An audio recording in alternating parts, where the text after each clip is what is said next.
अगर प्रियंका जी रायबरेली जनपद से चुनाव लड़ती हैं तो हिंदुस्तान की सबसे बड़ी जीत से प्रियंका गांधी जी चुनाव जीतेंगे। रेलवे का ब्रिज उद्घाटन होता है, जैसे मोदी जी जाते हैं धराशायी हो जाता है। कोई एम्स 900 बेड का बनता 600 बेड का कर देते, ये है विकास, है ना। मोदी जी जो बोले समझिए उल्टा बोल रहे हैं, वो फेंकू है वो। आप गूगल पे सर्च करिए कि भारत का सबसे बड़ा फेंकू, मोदी जी का चेहरा सामने आता है। अरे भाई ये बताइए, शाह जी अपने बेटे के लिए समर्पित नहीं है। जो बाल का साइज नहीं बता पाता वो बीसीसीआई का चेयरमैन कैसे हो गया? वसुंधरा राजे सिंधिया के लड़के को टिकट दे दिया, नहीं समर्पित है। सुषमा स्वराज की बेटी बांसुरी स्वराज को दिल्ली से टिकट दिया, ये परिवार नहीं है। परिवार को ही तो बढ़ा रहे हैं आप। बेरोजगारी, महंगाई, भ्रष्टाचार, अपराध, उनसे भटकाने का काम ये सरकार कर रही है। मेरा नाम राहुल वाजपेयी है जी, मैं रायबरेली जनपद से हूँ। सर, रायबरेली से आप हैं और रायबरेली में देखा जाए तो नाम चल रहा है कि प्रियंका गांधी को टिकट दिया जाएगा। क्या इस बार अगर प्रियंका गांधी को टिकट दिया जाता है तो रायबरेली में फिर से कांग्रेस जीत कर सत्ता में वापसी वहाँ पे करेगी? क्योंकि प्रधानमंत्री मोदी लगातार करें कि ये तमाम पार्टियाँ परिवार के लिए समर्पित हैं और मैं देश के लिए समर्पित हूँ। पहले तो आपने कहा अगर प्रियंका जी चुनाव लड़ती हैं रायबरेली से तो क्या होगा। अगर प्रियंका जी रायबरेली जनपद से चुनाव लड़ती हैं तो हिंदुस्तान की सबसे बड़ी जीत से प्रियंका गांधी जी चुनाव जीतेंगे, पहली बात। दूसरी बात, जैसा कि नरेंद्र मोदी जी बोलते हैं परिवारवाद पे, तो क्या राजनाथ सिंह के बेटे पंकज सिंह को टिकट नहीं मिला? या ऐसे बहुत सारे नेता हैं भाजपा भारतीय जनता पार्टी में, क्या उनके परिवार वालों को टिकट नहीं मिलता है? वो अपनी पार्टी में पहले देखें क्या हो रहा है क्या नहीं हो रहा है। दूसरों पे कीचड़ उछालना और केवल बदनाम करना ये भारतीय जनता पार्टी की नियति है और उनका यही काम है। देश के हित में आज तक उन्होंने एक भी फैसला नहीं लिया, तो आज बेरोजगार घूम रहा है। कौन फैसला? मोदी जी ने फैसला ही नहीं लिया देश के? बिल्कुल नहीं लिया, सारा बेरोजगार घूम रहा है। अरे कह रहे हैं देश को मजबूत कर दिया है मोदी जी ने। देखिए, देश को मजबूत करने की बात जो कर रहे हैं, देश को कमजोर किया उन्होंने, खोखला कर दिया है। आज प्रति व्यक्ति कर्जा हमारे ऊपर कई गुना बढ़ गया है। देखिए, हमने विदेशों से कितना कर्जा ले लिया है। अब वो मजबूत नहीं हो रहा, कमजोर हो रहा है। लेकिन वो तो हमेशा उल्टा बोलते हैं ना। मोदी जी जो बोले समझिए उल्टा बोल रहे हैं, वो फेंकू है वो।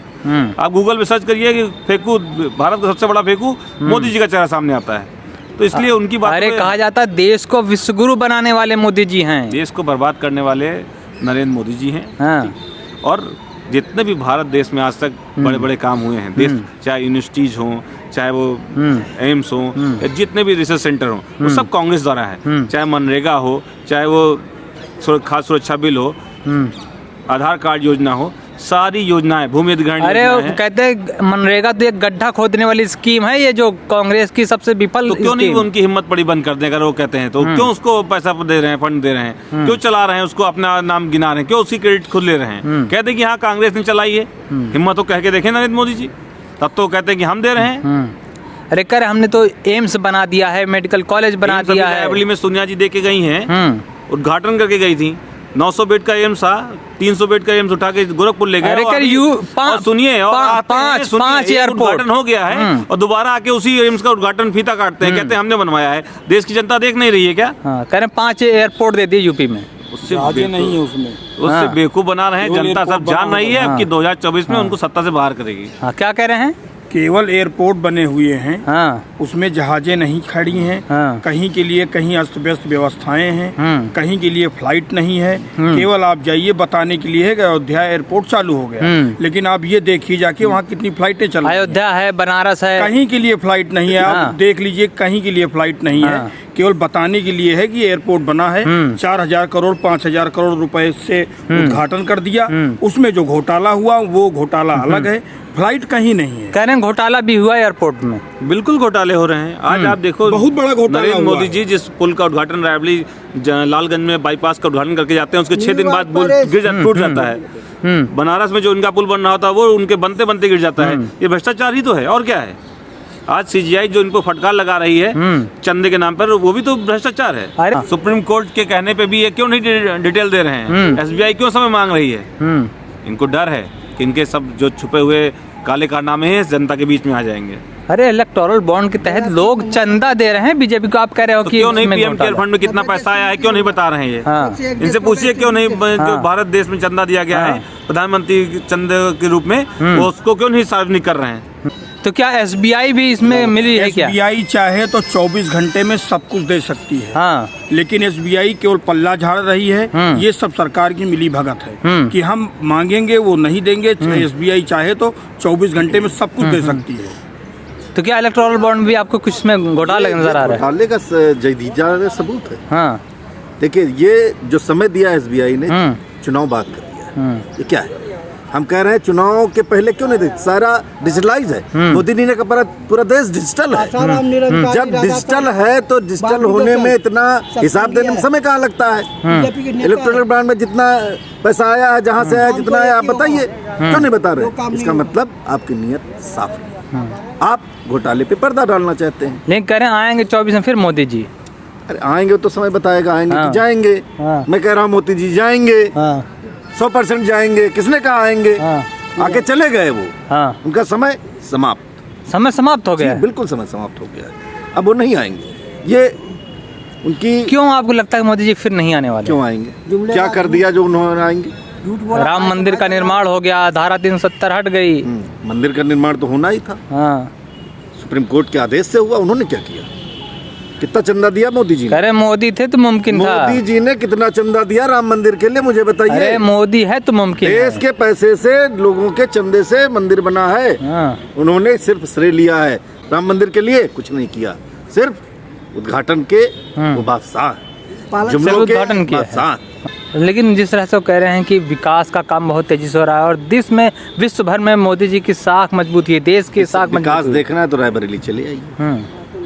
रायबरेली की स्थिति, जिस स्थिति में कांग्रेस ने छोड़ा था विकास को, उस विकास को और नाश करने का काम इस सरकार ने। अरे अमेठी अगर आप प्रधानमंत्री हैं, मैं बताता हूँ, देश के प्रधानमंत्री हैं, व्यक्ति के तो है नहीं, ना किसी एक कंस्टिट्यूंसी के हैं। तो जो परियोजनाएं जैसे किसी सरकार ने लागू की, उन परियोजनाओं को आप बढ़ाइए।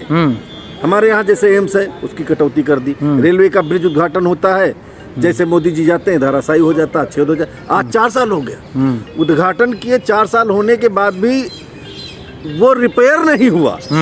ये है विकास। कोई एम्स 900 बेड का बनता, 600 बेड का कर देते, ये है विकास। ये विकास आप कहते हैं? किस विकास की आप बात कर रहे हैं? इस तरह से मोदी जी ने कहा कि पूरा देश हमारा परिवार है, उस पर आप क्या कहेंगे? आप भी तो मोदी जी के परिवार से आते हैं ना? जवाब दे देता हूँ। मोदी जी के परिवार से आते हैं। एक लाइन में दे देता हूँ जवाब। मोदी जी का कोई परिवार नहीं, मोदी जी परिवार छोड़ वाले व्यक्ति। मोदी जी परिवार छोड़, जैसे रण छोड़ होता है, मोदी जी उस तरीके से परिवार छोड़ वाले व्यक्ति हैं। शादीशुदा व्यक्ति जब घर छोड़ के भाग जाए तो वो परिवार छोड़ होता है। जैसे रण छोड़ होता है, वैसे परिवार छोड़ व्यक्ति मोदी जी हैं। ये आप लगाइए, परिवार छोड़। अरे पूरा देश 140 करोड़ मोदी जी का तो मेरा भी परिवार है। मैं इस देश का हिस्सा हूँ। 140 करोड़ देशवासी मेरा परिवार। तो फिर आप मोदी जी के परिवार, आप फिर मोदी जी के परिवार से हैं? मोदी जी मेरे परिवार से हैं। भाई मोदी जी के हम परिवार कहाँ से हो गए? पूरा देश परिवार है, तो सारा परिवार तो एक है।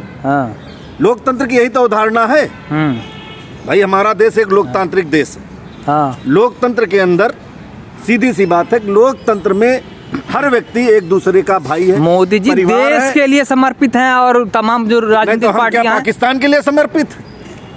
बताइए, जवाब दीजिए। अरे कह रहे हैं लालू लालू अपने बेटे के लिए समर्पित हैं कि उनका बेटा मुख्यमंत्री बन जाए। अरे भाई ये बताइए, शाह जी अपने बेटे के लिए समर्पित नहीं है? जो बाल का साइज नहीं बता पाता वो बीसीसीआई का चेयरमैन कैसे हो गया? समर्पित है। राजनाथ सिंह का लड़का एमपी बना बैठा है, समर्पित नहीं है परिवार के लिए। वसुंधरा राजे सिंधिया के लड़के को टिकट दे दिया, नहीं समर्पित है परिवार के लिए। तो आप भी समर्पित हैं, हम भी समर्पित। सुषमा स्वराज की बेटी बांसुरी स्वराज को दिल्ली से टिकट दिया, ये परिवार नहीं है? परिवार को ही तो बढ़ा रहे हैं आप। लालजी टंडन के बेटे को बढ़ा रहे हैं। कितने नाम गिनाऊं मैं आपको देश के अंदर जिनके परिवारों को बढ़ाने का भाजपा कर? केवल ये बताने। सोनिया गांधी अपने बेटे को प्रधानमंत्री बनाना चाहती है। बिल्कुल बनाना चाहती, बनना चाहिए। क्यों नहीं बनना चाहिए बताइए? यही तो परिवारवाद है, यही तो परिवारवाद है। क्यों परिवार हुआ? सोनिया जी प्रधानमंत्री बनी? नहीं बनी, नहीं बनी ना। जवाब दीजिए मुझे। प्रधानमंत्री पद को ठुकराया उन्होंने। ये आप कैसे कह सकते अपने बेटे को प्रधानमंत्री बनाना चाहते? किस स्टेटमेंट में उन्होंने आज तक कहा कि बनना होता राहुल गांधी को अध्यक्ष बना देती? खड़गे जी आज हमारे अध्यक्ष है, लोकतांत्रिक तरीके से अध्यक्ष है, वोटिंग करके उनको अध्यक्ष बनाया गया। उस अध्यक्ष में राहुल जी ने पर्चा नहीं भरा। कैसे कह दिया आपने परिवारवाद? ये मीडिया की, भाजपा की और देश विरोधी ताकतों की ये साजिश है। परिवारवाद, अलगाववाद, ये बात वो बात बता करके जो देश के असली मुद्दे हैं, बेरोजगारी, महंगाई, भ्रष्टाचार, अपराध, उनसे भटकाने का काम ये सरकार कर रही है, जो बखूबी निभाने का ये काम तो जनता समझ गई है, जनता समझ गई। वही मैं कह रहा हूँ। आपने कहा 2024 में मोदी आएंगे, मैं कह रहा हूँ 2024 में मोदी जाएंगे। जाएंगे मोदी जी। ठीक, धन्यवाद।